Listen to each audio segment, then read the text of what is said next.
Zahir Ampine. Dans le cas de Sodome, le jugement a été rendu pour ne pas détruire le monde, et donc, Zahir Ampine a été impliqué dans l'exécution du jugement. C'est pourquoi Hachem est écrit Udevave, indiquant la tribu de la miséricorde. Et il travaillait avec Société Anonyme Cour de Justice, qui est son principe féminin, car la lettre Vav, qui porte le sens du mot anglaise en, est jointe à Udevave, indiquant le principe féminin. Mais dans le cas du grand déluge, le monde entier et tous ses habitants ont été détruits. C'est pourquoi l'événement est décrit par le terme Elohim, qui indique l'attribut de jugement seul, non tempéré par la miséricorde.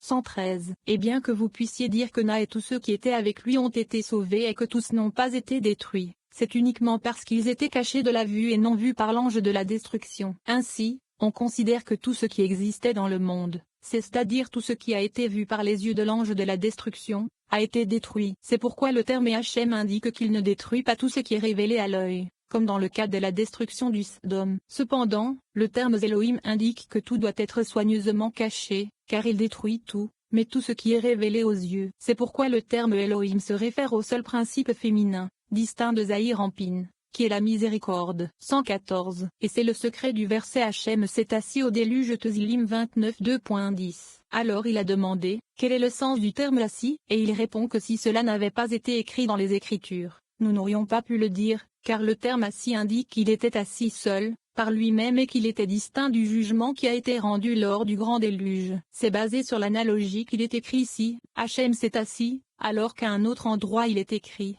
il s'assiera seul, Vayikra 13h46, en dehors du camp. Le sens, dans les deux cas, est qu'il était seul, par lui-même. Tout cela conduit au fait que l'élab de la sentence du déluge, Iudevave s'est assis seul, il ne s'est pas joint à ce jugement. Et c'est pourquoi la sentence a été imposée comme un jugement sans pitié. 115. Or, parce que Noé était hors de vue après que la sentence ait été prononcée, que le monde ait été détruit et que son humeur se soit calmée, il est écrit, et Elohim se souvint de Noé. Car jusqu'à maintenant, lorsqu'il détruisait le monde, on ne se souvenait pas de Noé, parce qu'il était hors de vue.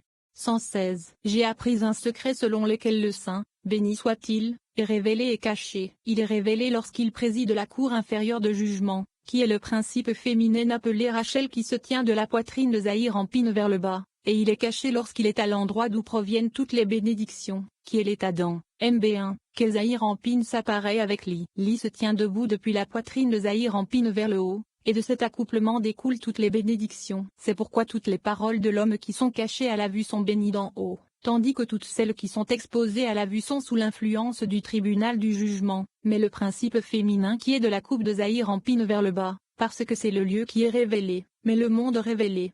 D'autres mots, la lumière de Chassadim est révélée dans son illumination par Shoma. Celui qu'on appelle le mauvais œil règne sur elle, ce qui signifie que tous les jugements et tous les clipots sont liés à l'endroit où l'illumination de Shoma est révélée. Ainsi, tout est conforme au secret suprême d'en haut. 117. Rabbi Ozi a pleuré et a dit, heureuse est la génération qui a Rabbi Shimon parmi elles. Son mérite nous a amenés dans ces montagnes, afin que nous puissions entendre des découvertes aussi suprêmes. Il poursuivit, cet homme est venu dans le seul but de nous révéler ses découvertes. Le Saint, béni soit-il, nous l'a envoyé. Et quand ils sont venus à Rabbi Shimon et ont répété tout ce qu'ils ont entendu, il a dit, certainement, tout ce qu'il a dit est vrai. 15. Les secrets des sacrifices. Le Zohar aborde ici les mystères qui entourent le rituel du sacrifice. Nous nous connectons à la lumière par le biais des sacrifices qui étaient faits à l'époque du temple sacré. Le secret de ce rituel concerne le sacrifice qui doit avoir lieu à l'intérieur de soi. Nous devons devenir le sacrifice, spirituellement parlant, en abandonnant notre propre ego et notre mauvais penchant. Cette section nous donne la force de caractère nécessaire pour aborder les personnes de notre vie avec honnêteté, et pour sacrifier notre propre ego en admettant toute jalousie et insécurité dans nos relations avec elles.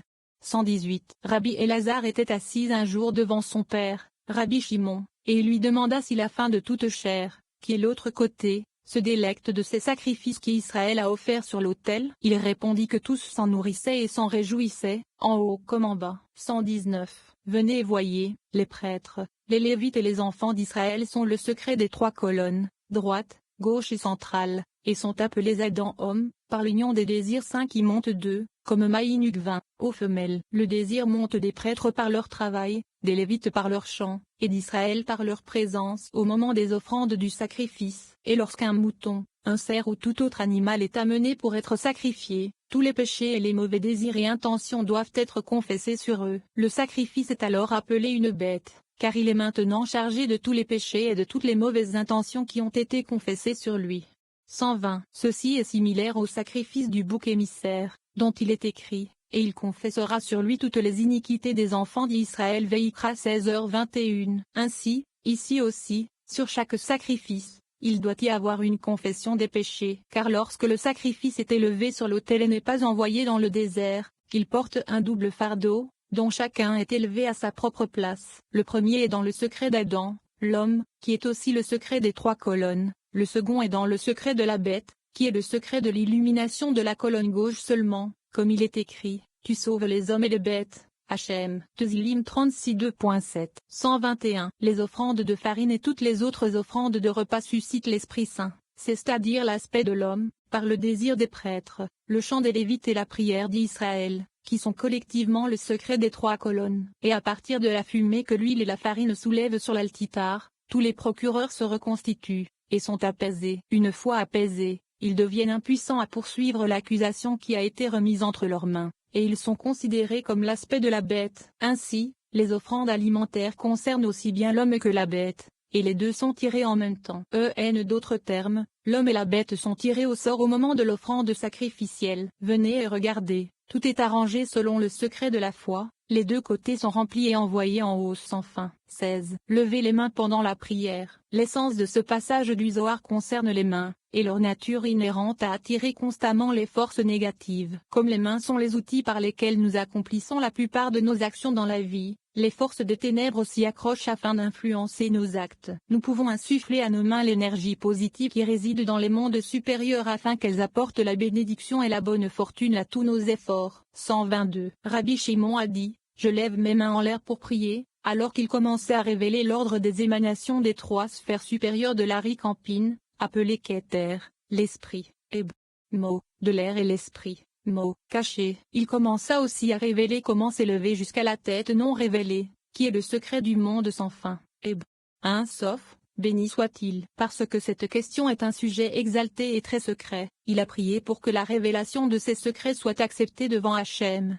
béni soit-il. Lorsque le désir supérieur au point le plus haut, qui est le secret de la Keter d'Ari-Campine, est établi sur le désir à jamais inconnu et insaisissable, qui est le secret de la tête d'Attik appelée la tête inconnue, la Keter d'Ari-Campine devient la tête la plus cachée au-dessus. Et cette tête émane tout ce qui l'émane et tout ce qui est inconnu, qui est l'esprit, mot, de l'air d'Ari-Campine. Et il illumine tout ce qui l'illumine de manière cachée, qui est le mi-un, mot, concept d'Ari-Campine, comme il sera expliqué plus encore.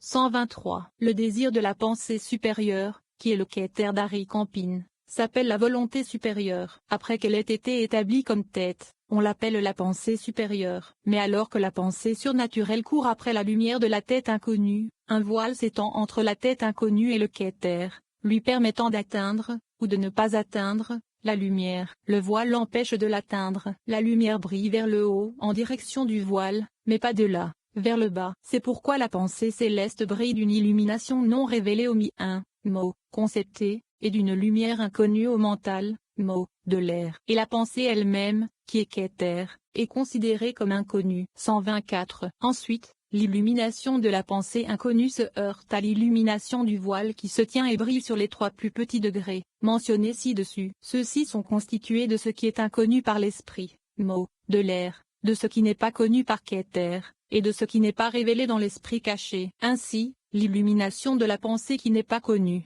qui est la tête inconnue, frappe l'illumination du voile, et ils brillent ensemble. Et à partir d'elle, 9 chambres sont faites dans la tête inconnue. 125. Ces chambres ne sont pas des lumières, comme le sont les 9 lumières d'Ari-Campine dans leur emplacement d'origine. Et elles ne sont ni Ruchot ni Nejamo, et personne ne peut comprendre ce qu'elles sont. Parce que la lumière du Un Sof, béni soit-il, brille sur la tête inconnue, les 9 palais qui s'y trouvent sont comme l'Un Sof, ce qu'aucun esprit ne peut saisir. Comme cela va être expliqué, le désir de toutes les 9 lumières des 3 têtes d'Ari-Campine se tient dans la pensée, à savoir dans leur localisation dans Ari-Campine, qui s'appelle la pensée et qui est aussi considérée comme l'une d'entre elles. La pensée d'Ari-Campine est comptée comme l'une de ces 9 lumières, et bien que les lumières soient situées dans la tête inconnue, la tête inconnue n'est pas du tout de leur aspect. Le désir de tous est de poursuivre les 9 chambres dans lesquelles ils se trouvent dans la tête inconnue, alors que les 9 lumières se trouvent dans la pensée, qui est Aricampine. Néanmoins, les chambres ne sont pas atteintes et ne sont pas connues des 9 lumières parce qu'elles ne sont pas établies en tant qu'aspect du désir ou en tant qu'aspect de la pensée céleste, qui est Arichampin. Ils saisissent et ne saisissent pas que tous les secrets de la foi sont basés sur ces 9 chambres, et toutes ces lumières proviennent du secret de la pensée céleste, qui est Arichampin, et toutes les 9 chambres en sont originaires et toutes sont appelées l'Un-Sof. Parce que les lumières atteignent et n'atteignent pas, il n'y a ni désir ni pensée à ce stade. 126. Lorsque la pensée inconnue brille depuis sa source, c'est-à-dire depuis l'esprit, mot, de l'air, elle est enveloppée et recouverte par Bina. Elle brille sur celui qu'elle brille, et ils entrent l'un dans l'autre jusqu'à ce qu'ils ne fassent plus qu'un. 127. Pour en revenir au secret du sacrifice, lorsqu'il est élevé sur l'autel, les unifications, telles que celles des 3 têtes d'Aricampine dans la tête inconnue et de Bina dans la tête d'Arichampin, se font comme cela a été expliqué précédemment. Tous sont imbriqués les uns dans les autres et brillent les uns sur les autres. Maintenant, toutes les étapes sont dans le secret de l'ascension et, lorsqu'elle s'élève vers la tête inconnue, la pensée, qui est Aricampine, est couronnée par l'Un-Sof, c'est-à-dire que la lumière du Un-Sof brille sur l'illumination des 9 chambres de la tête inconnue. Comme il est dit, l'illumination de la pensée céleste, qui est Aricampine, brille des 9 chambres et s'appelle Un-Sof, et d'Un-Sof vient Aricampine. Il est établi et brille sur qui il brille. Tout est basé sur cela, sur l'attraction de la lumière d'Un-Sof par Aricampine vers les mondes. Comme cela a été expliqué. Heureux les justes qui élèvent les eaux féminines et unifient les combinaisons exaltées susmentionnées dans ce monde et dans le monde à venir, car ils héritent des 2 mondes. 128. Venez et voyez, cette fin de toute chair signifie que l'attachement a lieu dans la joie en haut, dans Bina et dans Aricampine. Il en va de même, en bas, pour Zahir-Ampine. Le principe féminin, et les mondes inférieurs, et l'attachement de chaque étape inférieure à chaque étape supérieure se produit dans le bonheur et dans le désir de partager la satisfaction avec tout ce qui est en haut et en bas, jusqu'à la fin de toute chair et Ima, qui est le Shechina, habite correctement sur Israël. 129. Venez et voyez, chaque premier jour du mois, lorsque la lune se renouvelle, ou, d'autres mots, le principe féminin se renouvelle s'accompagnant de Zahir-Ampine. Alors, la fin de toute chair reçoit une portion supplémentaire, qui est le scapega de la nouvelle lune, qui s'ajoute au sacrifice régulier. Ainsi, il est occupé par elle et utilise sa portion. Ainsi, le bouc émissaire de la nouvelle lune renouvelle l'illumination du côté gauche, à partir duquel la fin de toute chair est reconstituée. Ainsi, le côté droit d'Israël reste pour eux seuls afin qu'ils puissent s'unifier avec le roi. C'est pourquoi ils offrent le scapega, également appelé poilu Ser, car il appartient à la partie d'Ésav, qui est décrite comme étant poilu, comme il est écrit, Ésav, mon frère, est un homme velu. Béréchit 27 2.11. Ainsi, la fin de toute chair se renouvelle à partir de sa partie d'Ésav, qui est le côté gauche, tandis qu'Israël se renouvelle à partir de son côté, qui est le droit. Ainsi, il est écrit, car Yah a choisi Yaakov pour lui, et Israël pour son trésor. Tezillim 135 2.4. 130. Venez et voyez, le seul désir de cette fin de toute chair est la chair seule. Tout ce qui est fait avec la chair, dans quelque cas que ce soit, ne l'est que pour lui. C'est pourquoi on l'appelle la fin de toute chair. Et quand il règne sur le corps, qui est la chair, mais pas sur l'âme. L'âme retourne à sa place, tandis que le corps, c'est-à-dire la chair, est livré à ce lieu, c'est-à-dire à la fin de toute chair. Il en va de même pour l'offrande, puisque le désir va dans un lieu et la chair dans un autre. 131. Le juste est lui-même un sacrifice d'expiation, parce qu'il sacrifie son propre désir en surmontant sa propre volonté. Mais celui qui n'est pas juste n'est pas accepté comme sacrifice, parce qu'il est sans défaut. Comme il est écrit, ils ne seront pas acceptés pour vous. Vayikra 22h25. Ainsi, seuls les justes expient pour le monde et sont acceptés comme sacrifice dans ce monde. Venez et regardez, et Hachem dit à Noé, la fin de toute chair est venue devant moi, c'est-à-dire l'autre côté, et il est venu pour recevoir la permission d'assombrir les visages de l'humanité. C'est pourquoi je les détruirai avec la terre. 132. Viens et regarde, il est écrit, et Noé était âgé de 600 ans. Béréchit 7 2.6. Et il demandait, pourquoi le verset compte-t-il les années de Noé? Et il répondit, qui si Noé n'avait pas 600 ans, il ne serait pas entré dans l'arche et ne se serait pas uni à elle. Parce qu'il s'est achevé en 600 ans, il s'est uni à l'arche. 133. Depuis le jour où les péchés du peuple ont été accomplis, depuis le moment où ils méritaient de recevoir leur punition, le Saint, béni soit-il, les attendait toujours. Il a attendu que Noé termine ses 600 ans et se perfectionne en tant qu'homme juste. Ce n'est qu'alors que Noé est entré dans l'arche, et tout ce qui est en bas est comme en haut. D'autres termes, tout a été fait par inspiration divine.